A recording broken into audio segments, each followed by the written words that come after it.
Pyrimme nuori nainen aloittaa ehkä kovinta vauhtia, pitää myös kesän helmikuusta alussa tästä joukosta. Ja katsotaan vasta takasuoreen, kun mennään Tampereen Pyrinnön väliin. Joutuvat sisäradalla, niin kuin sanotaan, melkein tärkein, mutta kaveri on siinä vieressä olkapäätä vasten ja aivan ryhmänä juostaa, joten mitenkään kovaa vauhtia ei lähdetty vielä tässä vaiheessa pitämään. Näin tullaan kaaretta, ollaan Moukarihäkin takana ja ensimmäistä kertaa ennen kuluttua tähän pääkatsomon eteen etusuoralle ja totta kai asiantunteva yleisö silloin pistää aplodit peliin ja kannustaa viimeiselle kierrokselle näitä juoksijoita. Näinhän se vähentää homma. Mutta vielä täytyy 400 metriä, katsotaan mitä suunnilleen 400 metriä kulkeumalla olevia naisia. Sieltä tullaan, välillä Arkikalan puolella ja naisilla on auki sitten myös Suomeen.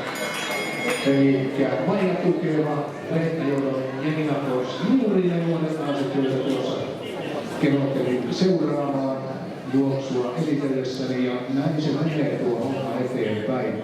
Edelleen tuo kolmikko siellä johdossa ja samassa järjestyksessä 300 metriä matkaa maaliin, jotain täytyy pian tapahtua. Muuten ollaan yhtenä ryhmän loppusuoralla. Eihän se helppo vaihtoehto ole sekään tietenkään. 250 metriä matkaa maaliin. Kuka ratkaisee ensin alkuun? Nyt sieltä lähtevät Tampereen Pyrinnön nuori nainen siirtyy siinä kakkoseksi. Ja katsotaan tuota vauhtia, mitä nyt tullaan sitten tällä hetkellä, kun tullaan tähän loppusuoralle, etusuoralle. Kolme kärkiä, Maria, Helmisi, Ojalta, Toisista, Niistä. Ja nyt tullaan kaikista. Sitten tästä kannustusta peliin, nyt kuvataan